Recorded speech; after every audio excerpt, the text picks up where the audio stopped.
I want to highlight there the peaceful protests against Donald Trump, because most of the protests are indeed peaceful and they are spreading across the country, and that has Donald Trump terrified.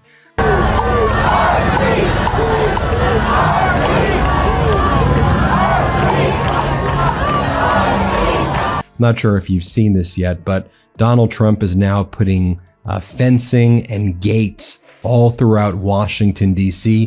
for his dictator parade coming up on June 14th. But Trump is terrified of these protests growing. Picture this: fireworks flying, protesters shouting, and armed Marines standing in the middle of the chaos. This isn't a Hollywood movie, it's real life in Los Angeles right now. But how did we get to this point? Let's unravel the story behind the protests, deployments, and who's really pulling the strings. Before we move on, I'd like to ask you a small favor. If you appreciate this content, please take a second to like this video and subscribe to the channel. Over 98% of you watch the videos without subscribing. It costs you nothing, but it makes a huge difference to us. So did you click the subscribe button? Great, thank you so much. Now back to the video. Imagine stepping outside your house in Los Angeles to grab coffee, and instead of the usual bustling city life, you see armed Marines stationed on the corner. Their presence is intimidating, to say the least, but the question on everyone's mind is, why are they here? Due to increased threats to federal law enforcement officers and federal buildings, approximately 700 active duty U.S. Marines from Camp Pendleton are being deployed to Los Angeles to restore order.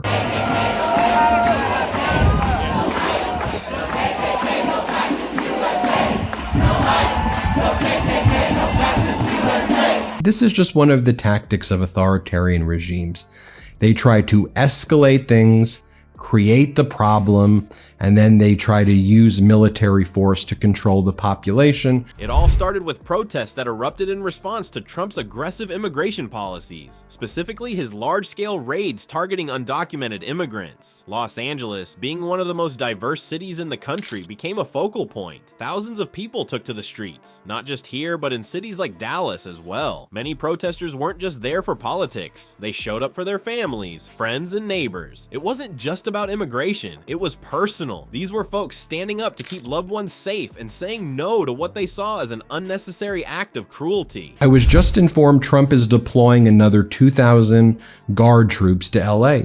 The first 2,000 given no food or water, only approximately 300 are deployed, and Governor Newsom pointed out, and the San Francisco Chronicle did a great story about this, how you literally had the National Guard troops, no pillows, no blankets, nowhere to sleep, nothing to eat, sleeping on the floor. And then Trump sends another 2,000 and then another 700 Marines from Camp Pendleton. And again, this is just pure escalation for the sake of threats, intimidation, and trying to escalate. And just like that, the protests grew louder and more intense. The city buzzed with the sound of chants demanding justice, of fireworks lighting up the streets during night marches. It was a scene almost cinematic, if only it wasn't so real. Against this backdrop of civil resistance, Trump made his move. He rolled out what he called a plan to preserve order, sending thousands of National Guard troops and even Marines into Los Angeles. But here's the kicker. Was this really about calming tensions, or was this move more about flexing political muscle? He was in the UFC. He was at a UFC event with Dana White, which is like his safe space where he goes to all these like UFC fights. Just so utterly strange. Secretary of Defense, former Fox News host Pete Hegseth is struggling to even find qualified people willing to work with him. California Governor Gavin Newsom also posted this. U.S. Marines have served honorably across multiple wars in defense of democracy. They are heroes. They shouldn't be deployed on American soil.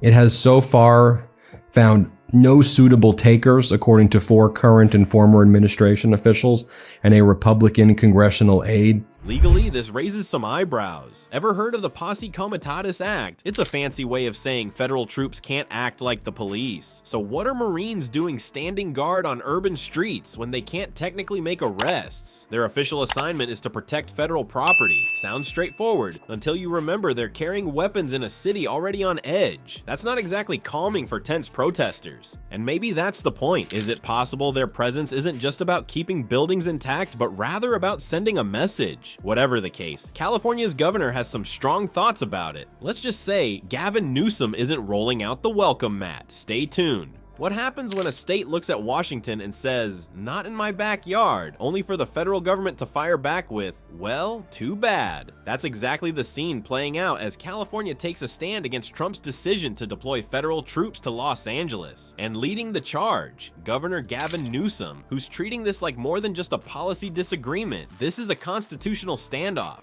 Newsom isn't mincing words. One of the reasons why we saw some of these big protests as well, the protest I showed you at the outset, among other reasons, ICE targeted a well-known labor leader. Shame on you! Shame on you! Shame on you! So David Huerta was finally released yesterday. By the way, he's still being charged with a felony.